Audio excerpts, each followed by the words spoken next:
All right, what's up, everyone? Doofy here with Vibe Check again, and couldn't be more excited. Another one of my absolute favorite people from Farcaster has agreed to join me on this weird experiment as I learn how to podcast and things. We have Devin, aka not Devin. I think for the purposes of the podcast, I'll just refer to you as Devin, if that's okay. That is, please, that's fine. We don't have to make it awkward. All right, sounds good. Well, Devin, man, I'm really excited to have you on. You've got a really interesting story and a really interesting journey with Backpack, which you're working on, and some other stuff in the past, especially in terms of like upskilling yourself and the VC journey. But I think if you could just give yourself like a little bit of a background on who you are, what you're working on, and maybe how you found Farcaster. I find that the protocol is growing, and we all knew each other at one point, and we don't anymore, and that's great. But a little context helps before we dig into like the cool shit. For sure. So, start with the Farcaster, I guess, journey. Yeah, whatever you want. Yeah. A good friend of mine who had been part of a much earlier experiment in blockchain stuff that we started in early 2020, which ended up actually dovetailing into Backpack stuff. But he anyway had gone to, I think, Art Basel or something like that. That event. I haven't gone to that event, so I'm not familiar with that event. I know it's a prestigious event. Anyway, Brad's my homie, so he goes to that event and he's like, "Yo, dude, have you seen this? Check it out." And I pull up Farcaster docs and start reading through them online, and I was looking at it, and I was like, "Holy shit! Like this stuff is like familiar tech from like my early intro to blockchain days," and kind of threw me for a loop because it was, I don't know, it was like a deja vu moment. Like you're like reading things that like you'd worked on or worked around.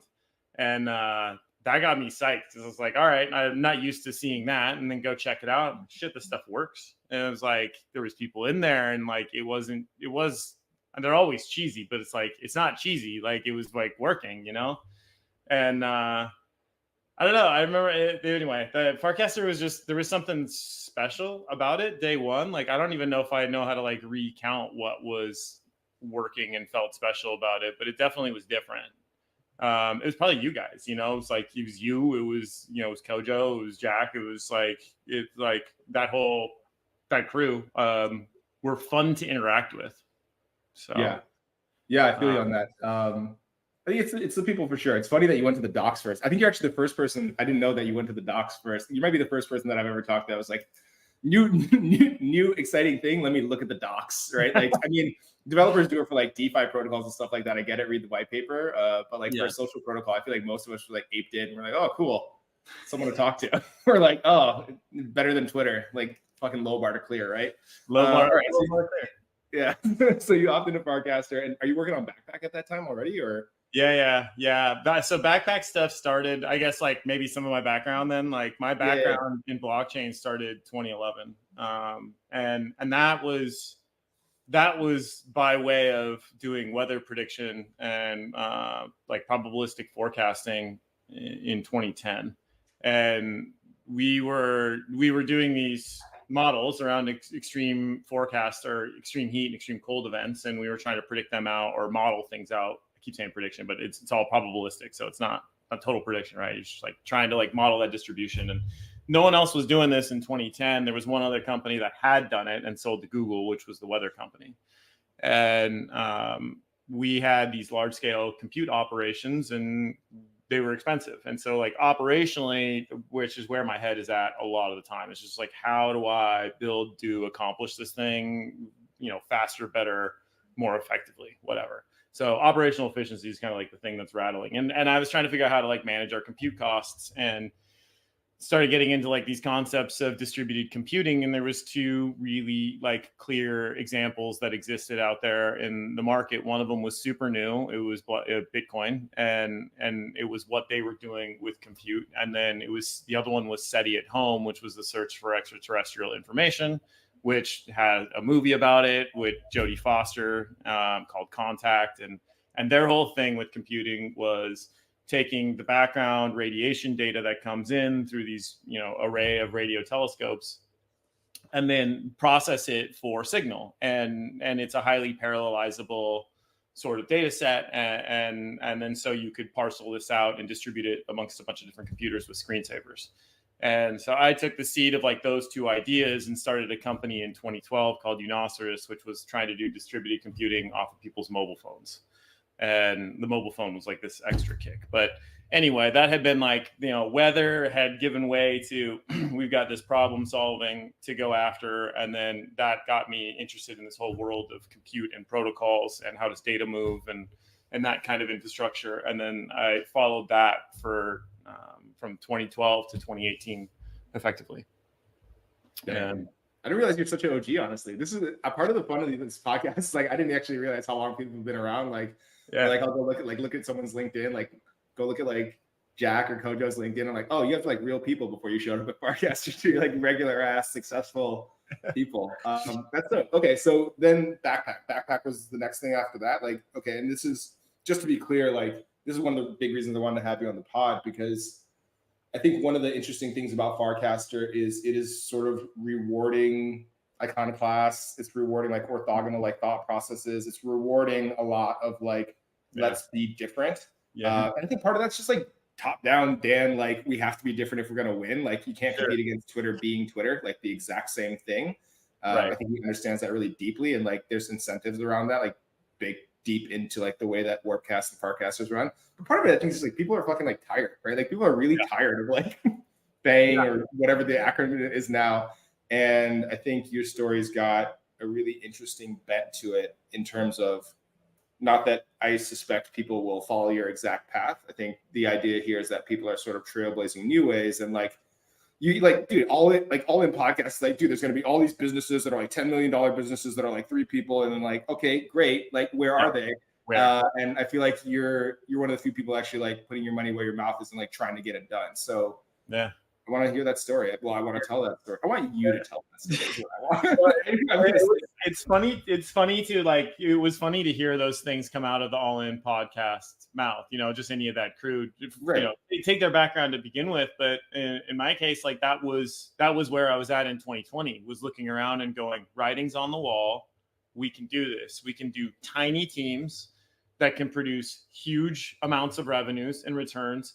And so much so that if you looked at them and then just carry them forward, hey, I'm going to go build a good fucking business. It's going to be a great fucking business. I give a shit about the tech.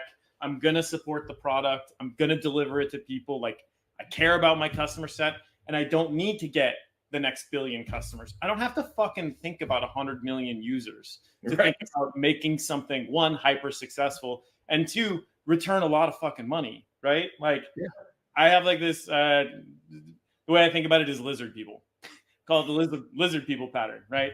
There's 12 million people out there that believe lizard people run the planet. There's 12 million people by US population, by the way. That's not the global one. I don't know what the fucking global number is, and I don't want to know. But there are 12 million people in the US that buy this shit. Now, that is the dumbest fucking product I can think of. If I knock on your door and I'm like, hey, Dewufi, I've got a product for you. Here's what it is. Lizard people run the planet. And like, this is how they do it. And like, this is my whole thesis. I want you to buy into this whole thing. And like, let's go on this journey. No. Right? No.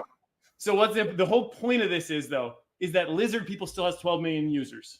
Right? Yeah. And this is fucking stupid. But if you go all in on it, and it's fucking stupid, and you just do it better than someone else, you still get 12 million people. If I build a banking solution, my team and I put this together that makes self-banking for you, works the way you want it to. And it's got opinions to how you do this, right? It's not generic vanilla shit. There's no way to make a perfect interface for everyone. You can only make a really good interface for a really good use case. And then there will be people who understand that use case and adopt it and like fall into that usage pattern. And then there are people who won't. And you can size that a little bit, but if you go this wide, it's for everyone. And guess what? It works for no one, right? So if I go all in on making self-banking work pretty fucking well in like the ways that I understand it and the best ways that I can deliver it, I gotta believe there's at least 12 million users out there. And if we have 12 million users, like we're doing fucking amazing. It's so funny. I don't know what this says about us, but I have the exact same thesis, except the number I use is like, I think it's like 100 million Americans are young Earth creationists. So like, I don't know. Perfect. Yeah, everyone's got their own like number where like, it's like, okay, this is reasonably ridiculous, right? Like, Right. or whatever it is. Totally. That's hilarious. The That's ethos is the same for sure. And it's funny you're talking about like that. I'm a big believer in like if it's for everyone, it's for no one, right? And like I've been using this, like this has like played out in a lot of different places in terms of like when people like ask me about like job hunting advice. I'm like, dude, this isn't like Tinder swiping right, like paying premium for like as many like first dates as you can get. You're trying to find the one, you know what I mean? Right. And like gauging like how much time you have, what you're selling, and who it's for. Especially in relation, this is the same thing for like protocols or like social networks, right? Like it doesn't have to be for everyone anymore, or at least the product doesn't. And you do in the same way messaging or your efforts get diluted as you go out further. The product design is probably the same thing. And I had not actually thought about that until you had brought it up. But we're digressing a little bit and maybe getting out ahead of our skis. Sure. What is Backpack? Self-banking. Yes. So, and I'm like, what the hell is self-banking too? Yeah. Because previously we had Bankless, and I don't know. I throw those quotes up in there because, for one, crypto and its naming conventions, or at least its first cut at naming conventions, leave something to be desired. Like the whole go off. Put on your marketing hat, right? Is it better that we refer to the value in the negative or the positive? Should we call it trustless, or should we call it trustful? Like, should we call it permissionless, or should we give it a better way? I guess I just have like this gripe, right? That like we negatively named everything and then wanted everyone to go, yo, take on this awesome new thing. And people psychologically don't like negatives all the time. So you're just like, you kind of prime them in a funny way. Dude, this is like, that's like that midwit shit too, right? Because like whenever, like, I forget where it is, there's some correlation between like intelligence and like depression, right? It's like when you know what's going on a little too much, like it gets a little bit dicey for like your emotional like well-being, right? And it's like you got to go down the curve. And like I'm not calling myself a midwit, but I do often say like when I talk to people, I'm like, I'm not a dev. I don't want to be a dev. And to be perfectly honest, I think crypto would be a lot better with more people like me because the only reason we have this crappy UX is because there's a bunch of really intelligent people all willing to figure it out and able to figure it out. And everyone else is just like, no, I don't trust Bankless and I don't trust whatever terrible naming conventions. I want good stuff. Yeah. Good stuff is good. Right. Exactly. I agree. So yes, conventionally, we just need a whole new, facade on this thing. But so to bring that to like then self-banking, which was one, Bankless was already taken, which was great. So I was like, okay, like I don't have to play with that. And two, what is this? So it's like, I am the bank. I am the bank. Look at me. I am the bank now. Right. But I'm taking notes, but trust me, I understand with the bank. So like how then we had to accomplish that is like really like what I want to do is put software into your hands that lets you affect all of the things that a bank can do with your money, but you can just now do it for yourself. But that doesn't mean we take it and just give you crypto and go, because that's the easiest answer. It's like, oh, I can do that with Bitcoin right now. Okay, but no, you can't, right? So it's like when you start a journey in finance, you don't just get handed a pile of cash and then you say, go out there, good luck, buy things, sell things, do commerce and such. It's no, go down to the bank, open a bank account. The bank account gives you this primitive. It's an account, right? And like that lets you put stuff in it. Well, we've started that. We've got that with like MetaMask and Trust Wallet and Rainbow and all of them. And like, okay, great. But those interfaces are designed for you to interact with crypto. They're like the AWS consoles for the other side of the equation, right? It's like, they're fine for what they do over there, but we need something on like the hi, I'm a normie side, right? I just want to spend my money. Yeah. I do not want to go down to Nike and buy a pair of shoes and pause in the middle of that shoe buying experience to have a conversation about currency, ACH transfer operations, how credit works. None of those. I don't want to hear about gas and fees. And I want buy shoe. You give shoe. I swipe card give number. Me say yes. We done. Right? Like that's it. So that's it. Walk away with shoe. Walk away with shoe and have no conversation about like the cryptocurrency upside we could have had if there was arbitrage in between the thing with some fucking MEV sequencer. You're like, no, I don't. None of the things. Don't care. Don't want to know. You know? Yeah, no, I mean, first principles, like, what are we actually doing here, right? And this is Right. something that I've been thinking about a lot, especially with Farcaster. And I love DGen. I think tipping is interesting. There's a lot of wealth being created, which I think is fantastic, especially for people who have dedicated themselves to like providing value back to the network. Sure. That's I've benefited, like personally. Yeah. I'm very happy about it. I do think some people are telling on themselves about what their first principles are and what their real goals are. If everyone starts adding a bunch of shit to their roadmap that has nothing to do with the vision, was never in their pitch deck, was never doing anything else, right? It's like, okay, that's fine. Like everyone's willing, able to do what they want. That's part of like the big trustless network. But I think, yeah, there's a lot of sort of like not negative feedback in the sense like the feedback is like bad, like it's like people saying something's bad, but negative feedback or bad feedback in the sense of like you're losing the thread of the audience. You're forgetting who your 12 million lizard people are because you saw 30,000 mole people and you're like, I've only got 10 people right now, and you get those 30,000 mole people, and dude, right? You'll never get the lizard people. Well, and how about like one way to look at it is like DGen started the work and everyone was like, yes, let's replicate it as fast as possible. And they're just like carving that fucker up and then like spreading it all around. You're like, oh, but there went the magic. The magic wasn't for you to take and copy. The magic was for you to start using this thing first. But yeah, that's one way to look at it. I think what's interesting about DGen is like they solved at least a first stage fundamental issue that clearly every meme coin except for Doge had, right? Yeah. There's been a ceiling on every meme coin. It goes up and to the right, crazy fucking fast, hits the lid, like reflects off of it, and never recovers ever again because it's sort of just like the whole feedback loop is hyper speed. And like tipping is interesting because like first principles, right? Like what it does is says, okay, there is a captured amount of value somewhere in this network, and what we don't actually know where it is or where it belongs algorithmically. So instead, the algorithm is we give it to you, and then you distribute it, and you have to distribute some share of it. And there's like I guess a enticed like feedback loop to it. So I think what we saw was, okay, if you're gonna start your token brand first, which is effectively all a meme token is, right? Like, let's say you're going to start a project. You're like, I'm going to build a new thing. And you're like, what's that new thing? Like, I don't fucking know, but its name is this and it looks like that. That's a meme coin, right? So like, and like, that's what a meme coin is, just starting a business from the brand first, which to me, I'll say this again, is like, it seems like you're riding a rodeo. Like, it seems like you're a Bronco rider. Like, that's like like if you're gonna start a project from the meme first, from the brand first, that really is like a rodeo ride because people jump in and they're like, "Woo, liquidity!" and they fucking go nuts.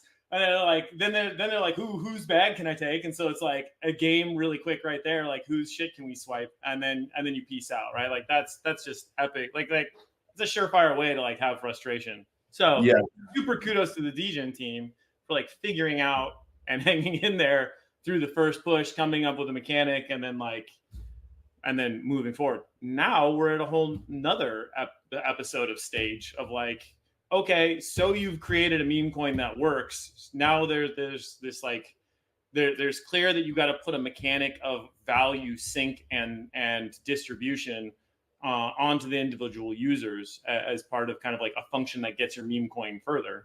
Then. And now how do you do that? Now what else has to go there? Is there more middleware? Like I always think like these new spaces are always kind of like create new primitive, then try and understand if primitive is directly usable by consumer or if more middleware is required to like layer over that because it's still too raw, Yeah, it'll be interesting to watch. I think the tipping as a sort of basically initial distribution mechanism is more than anything else, right? And it was handed out to some sort of like, it was rough around the edges, but high signal people, right? That was one very interesting way to get things done. And there was a lot of it. Like a lot of people had a lot of it. It was worth a lot. It was fun. I think he really tapped into that really well. Now it's clearly moving over to, I wouldn't call it a closed ecosystem, but because of the way the algo works, like, it's rewarding the people who are heavily involved in DGen, Not Right. saying that's good or bad, but there's been a massive shift in the audience, right? There's a massive shift from like Farcaster power users to like DGen power users. And I think there's probably some interesting business motivation there that maybe is worth unpacking if you want to, but it's definitely don't have to. Around like where's the value here? Like, have we accrued enough value that this ecosystem can sort of live on its own, or were we piggybacking off Dan and Varun's efforts effectively of like creating high signal people in a high signal environment? There is that question, I think, exists for a lot of founders on Farcaster. All of us that use it are going to have that, right? But I think that's also so. I feel like the answer is yes. That is what we do. That is what they did. But then, can you?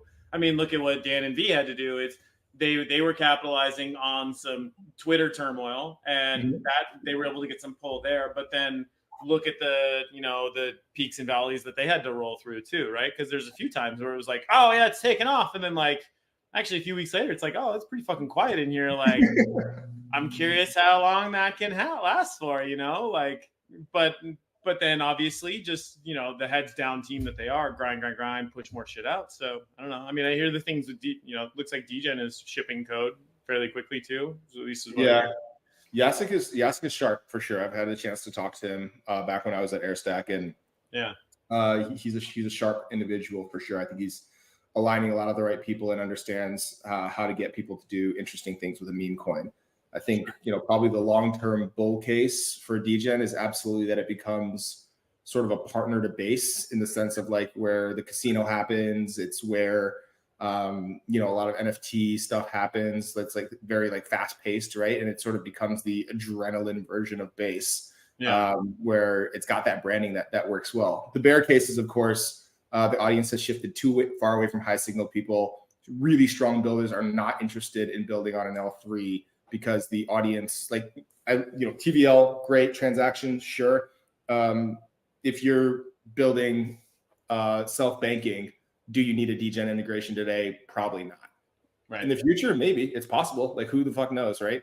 But those are the questions that are still out there. I wouldn't bet against Jacek creating something interesting, though. Well, I will say, like, what I think is super interesting and broadly, like the broad utility I see of a DGen or any meme token that can impart this, I suppose, then is the fact that I guess where I read it as I can use this to incentivize the quality metrics that I care most about, right? Yeah. So whatever user behaviors, whatever system behaviors are going on that have an interface with a customer or a merchant or community in some way, shape, or form, that meme token, that just the concept of tipping is like a function of distributing the value in a way where you're trying to reinforce a behavior that's been taking place there. And we have to control, like, you're building a project, you have to control the feedback loops. You have to design the feedback loops, and then you have to manage the feedback loops, right? And I think we can accidentally, spark feedback loops and not know it, and not know that was what we were going to do, right? You can start like with Unoceros. We did a thing where I basically set up an ad. This is like 2013 or something like that. 2014. I set up an ad because our whole concept, Unoceros, was we are going to pay you for the time in which your device is charging, because while your device is charging, we can adequately run the resources across the network without draining your battery. Like, impacting battery life mattered a lot then. So anyway, so there was like a whole thing around that. So it was like, hey, pay you to charge us, which is what you're going to do every single night. And the way we say it was like tiny amounts, right? Like fractions of penny per unit sort of thing. And our ads were just black circles. So it was like, I wanted to make the worst looking ad possible because I wanted to know how pure the interest was in the idea. At least this was my way of like thinking I was finding a pure. Anyway. And so we put that ad out there. Well, I got 20,000 installs overnight and was like not at all prepared for that, right? So it's like sparking that level of interest is one thing, and then trying to figure out how to ride that lightning all the way through now. Yeah. So, especially when it fades, because nothing's up and to the right forever, right? Like, as you're talking about, even with Farcaster and things, like that's when it gets tough. I mean, you're almost guaranteed to get a 50% blow off, right? Like if you want to use the market as a really great, just massive heuristic, like all it's doing is like resembling human behavior in a lot of different ways. If we can know that peak's coming, and we know that the blow off's coming, and the tail off or the neutral area is going to come, but we can't say exactly when. So that's why we can't really make money on it. Right. But those patterns really are fairly consistent, which is why we're constantly like looking at them and trading on them anyway. But the same is going to be true of your audience. You're going to spend $30,000 to acquire that first plug of audience, that gets you like to some level. And your goal is to hold on to the right amount, right? You're not going to keep all of them. You got a whole bunch of wrong people in that first cast of the net. But if you hold on to the diseased form, you pick the wrong idea, and that's what like your project's ideas are basically chasing, either like the healthy one or the diseased one, if you want to be like weird about it, right? So it's like if you chase the diseased version of that idea, like it's going to atrophy and you're going to die out. You might have thought that was your spark, but they weren't. Smoke and mirrors. Yeah, that makes sense. Yeah, not everything's for everyone is like become a running theme in this podcast, and I'm not sure if that's because where my head's at now, or I'm lucky enough to be talking to smart people who have incepted into me, but it's probably some combination of the two. So audience, the DGen stuff is definitely interesting to talk about. I'm glad I got your thoughts on it, because you've always got some interesting takes. But on the theme of like growing in Farcaster, I know you don't talk like your bags a lot. You don't talk like your product, but part of the podcast, I think, is really highlighting that Farcaster, I think today is like probably the best option, but in the future might be like the only option, depending on how successful Dan and V are and everyone else that's involved, of like, your initial go-to-market, especially for these, 12 million lizard people style businesses where you're looking for the right people, and the identity is so tied in because there's so much on high fidelity on-chain data about what your interests are, what channels you follow, what you've minted, how long you've been around, net worth, right? Like all these things are fairly easily to access, right? And even if you don't know if like someone's true net worth, like I don't know if you've looked at Dan's hot wallet, like it's got a lot more value than my hot wallet, right? Like these little things, like you can sort of suss it out, right? And like data science is what it is, but I think we'll get there. So on that note, have you done anything actually? I know you've done one thing. I know you've posted a comrade, client, friend who is selling some gummies of the psychedelic variety, which I co-sign heavy, by the way. Yeah. Awesome. Big fan. So those are great. But like other than that, or if you want to speak about that in particular, like finding your audience on Farcaster, have you done anything? Have you tried anything? Any wisdom to drop? And if it's no, that's fine, because I knew a risk coming into this was that Devin just doesn't care about those things. But if you've done anything, I'd like to hear about it. Okay, so it's a weird way to say it, but I think it's true and it's accurate to say I don't care about those things. What I do care about is finding if those things are the things that I should care about. You know what I mean? Okay. So Farcaster has been one large exploration from the beginning for me. I've never personally invested or felt like I invested in a social network. So like I've used Facebook like everyone used Facebook. I use Instagram like everyone used Instagram, and Twitter, same thing. I mean, I was on Twitter since almost the very fucking beginning. Like I literally very beginning. And I never got over 600 followers on it, right? Like it was never a thing that I was trying to get. I didn't understand the utility in it. I think I've shrugged that off a lot. And I think a lot of like my previous mistakes were really, truly not giving two shits about whether anyone like got to the point of using anything I ever made or not. Like I just wanted to make the thing. And not a lot of that's true. Like I really just like to do the thing, we were talking about like filming stuff earlier, and like I just love to go do the things I go do outside. I don't really need to film it most of the time. So I think part of that is just, in one ear and out the other sort of thing. But okay. So anyway, all that rambling to the side. I definitely found interesting insight of network and the network I think we do want. when we want them. I think it's starting to make sense that like I can find those things through Farcaster. I think earlier on, I didn't know there was like I didn't know anything, so it was try whatever. And I think I pretty quickly came to the idea that most of the Farcaster ecosystem was not necessarily the type of customer that I was talking about to begin with. And I think that actually comes back to just, well, we were so crypto insider for a long time, and I don't think we're all crypto insiders there anymore. It's a much bigger space now.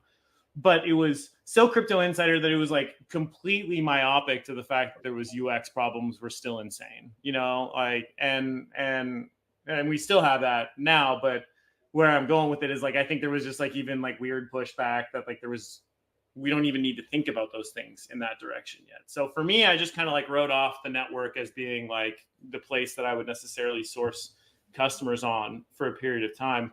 I think, but that didn't displace my interest or what finding utility in the network myself for building the product, because at the same time, like we are the early adopters of stuff. So like this community does make a lot of sense. And so I guess where I separate those things is I don't want to be overly influenced by a style or a direction that isn't where I'm going, and it's not a judgment on the style or direction so much as it's just like, that's not where I'm going. I'll say it this way. When I was snowboarding, because like I snowboarded competitively for a long time, I wouldn't wakeboard. I wouldn't go wakeboarding because I didn't like wakeboarding style. Like wakeboarding style didn't look good to go with snowboarding style. So I would go out on the boat. I would go wake surf. I would have fun in the water. No, I'm not going to go fucking wakeboard. Period. It's just like, but I think a lot of people could probably get something from that. So that's interesting. So I actually hadn't heard this from you before, but basically the Farcaster audience, call it a year ago, 6 months ago, whatever it may be, was like too crypto friendly to give you like real feedback. Because everyone's like, oh, it's like, like it's a cool product, but like I'd rather just like self custody and use MetaMask to go cross chain and then give someone direct through like whatever USDC that they can offload it through Polonia. Yeah. It's just like, exactly. The link that you went through to buy those awesome mushrooms, right? Like I put my mom through that link. Yeah, my mom's in her 70s, and like that's it. When I went through that flow, and we'll get some links in the description stuff, like for whatever you want to promote, if it's this or something else or signups, whatever it may be. Sure. I was like legitimately mind blown, or like mind fucked is like the real term. Awesome. I couldn't believe that like it had happened, which is like a weird thing to say, because like so often I feel like we get caught up, especially in crypto, but probably anywhere that's like innovative, we get caught up in like the incremental, like the minor incremental improvements, which are getting us towards like some lofty goal of something else. But I think I literally just like put a credit card in because I wanted to try the credit card flow. Yeah. And like, boom, it was good. And my wife works in the cannabis industry, and I hear constantly about like, so there's like bankless and there's unbanked, right? And like, Yes. And unbanked is negative, and it is negative, right? It's like negative nomenclature for like a negative thing. Totally. And I just couldn't believe that it was so easy to like engage in this exchange of value, right? Because I had done this, probably millions of times over my life at this point, right? I'm just thinking about how many times I order something off Amazon or swipe my credit card or like send somebody something via Venmo or Zelle or whatever. Like I'm constantly doing this. Yeah. And then anytime anyone asks me like, hey, what are you investing in crypto? I'm like, dude, I'm like, sign up for Coinbase. Yeah. That's as much as you're going to want to do. Buy some Bitcoin into Ether. Like, don't fucking bother me. Right. Like, it's like, I'm not going to explain to you how degen airdrops work. I don't want to explain the lore behind an OG NFT, which is now like my most valuable piece of property. Like, forget my laptop. Like, forget, like, I don't own my house, I rent. So like, if you had to pick one thing to go retire on, like it's that stupid picture now, that AI thing that Dan made. But the exchange of value should be easy, because it has to be if you're going to exchange as much value as possible. And and I guess for Backpack, like synthesizing that or bringing those value exchanges together that's the value add, right? That's what lets you participate in the flow of like making the world like just like straight up better, which is like something that I've been obsessing over recently as well. Dude, I mean, like, so the motivation behind this whole thing, I mean, there's a couple motivation. One of them stems from my distaste for raising VC and wanting to go out on that stuff, which we can get into if you want to. But then the other side was just, you know, like money being broken is a problem to society. And like, we don't think of money being broken because we don't have alternatives, right? And we complain about it a lot. We have big, you know, economic events about it all the time. But like, it's a fantastic system that is running now on arcane infrastructure that makes no sense for the world we live in today. And the world we live in today needs to move faster. Like this one, here's a really weird thing. We've cared about the speed of our Visa transactions, and we've used that in comparison to speeds in the blockchain, as if the blockchain has to compete and compare to the speeds at which Visa moves money, right? Which is like 80,000 or it's some big fucking number of transactions per second, right? The money that lands, that money moves crazy fast. Goes from you to the processor's bank or the, you know, whoever's bank sitting in the back end, right? Sitting there now. It got there crazy fucking fast. And now it is stuck there in purgatory for 24 to 36 hours. So why did we have to move it that, like, why did we worry about those things moving that fast? And like that one little thing is the start of a big cascade of inefficiency that exists in the system. So like the card rails and the card system is the last thing that got built, but it's also the most efficient and it's impressive. Everything else that it connects to is arcane and asinine in terms of how fast it moves or how slow it moves. And that cost of movement is actually has to be astronomical, because opportunity and option that's missed on a day-to-day basis in business due to the fact that money is stuck somewhere and someone is having to try and triage for that latency is a very, very inefficient thing to occur, when especially when we're talking about on the order of days, right? If I need to move, if I want to move $1 million from bank A to bank B, how many days and how many phone calls is that going to take? But if I want to move $1 million in self-banking, I can sit in USDC in my self-bank setup, and I can move without any question from bank A, because bank A doesn't exist anymore. So now we've cut half the banks out of the equation. I sit in USDC, and then self-banking makes it so that I can ACH out to your bank. Well, guess what? That bank, as long as everything looks good on the money laundering side of the equation, then that bank's going to take that money in 3 days. You can't move $1 million in 3 days between two banks, but you can from USDC to a bank. And so like self-banking just in one single instance can describe a much more efficient place to put money.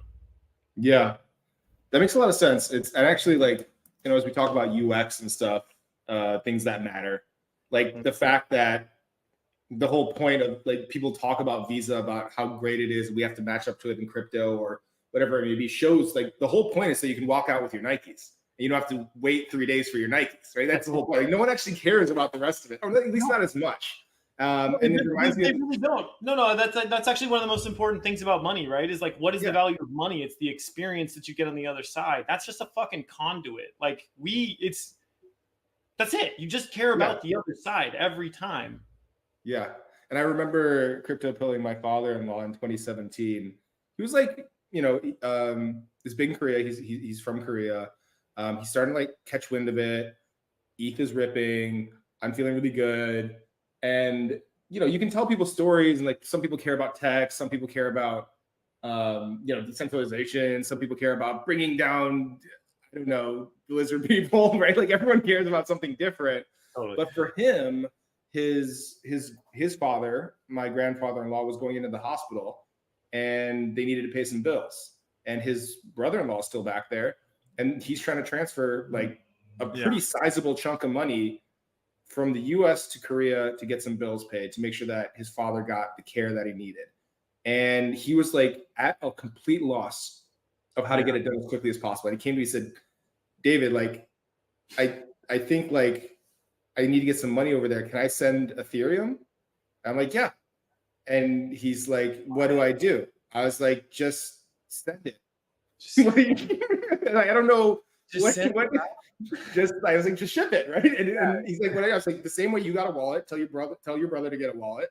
Yeah. and send it. And then they say, what does he do after that? I was like, well, okay, we're still in 2017, right? So transfer it to Cobit or whatever it was, Corex, and then, sell it out. And then you have to deal with all that other banking bullshit. But this is exactly the idea I think you're getting at, that it had to be Ether back then. And, gas fees were reasonable back then. He's like, how long is it going to take? I was like, I don't know. 15 minutes? 5 minutes? It's like he'd been like fighting with the bank for days to try to get this money there faster than like a week, I think is what it was at that point. Because there's a lot of money issues like transferring outside of Korea and stuff like that. Because one stuff that's not an interesting part of this podcast, but it's those types of things, right? Like those are the stories that remind me like why crypto matters, like why all this stuff isn't bullshit, why it's not just like nerds like jerking each other off about ZK AI agents, right? Like you can get out there and help people if you care about it. I think that's the crux of what we've been talking about most of this time. We're running a little bit over. I've been cognizant of your time. Yeah, I know. But also I'm trying to be cognizant of the watchers' time, because sometimes people they drop a 3-hour podcast. I'm like, I just dropped my first episode. I'm like, I love you, dog. I'm not watching 3 hours. I don't know. Fair. Yeah, that's about niche stuff. But before we cut it, plugs for Backpack.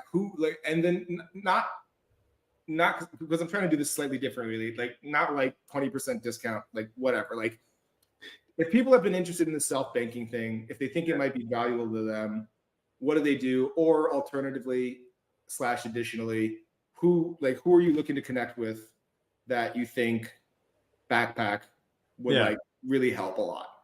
So I guess we have some major projects about to release on our side, which is going to help us internally and then externally.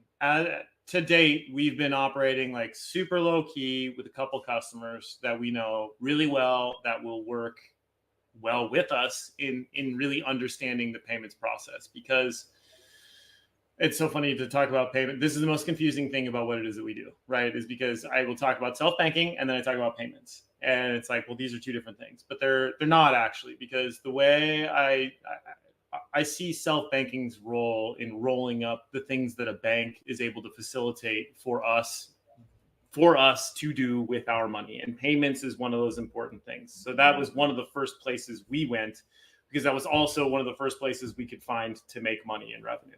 So we've been working with merchants directly, and we help the merchants create and facilitate their payments, which does all of the background magic of converting, the inbound card swipe and turning it into crypto, and then settling the merchant in crypto. And then I guess this has also like fundamentally been almost kind of an inverse paradigm as well to the crypto space. And this is also something I saw in Farcaster, which is, it seems to me that a lot of people on crypto believe the consumer is going to adopt crypto for payments first.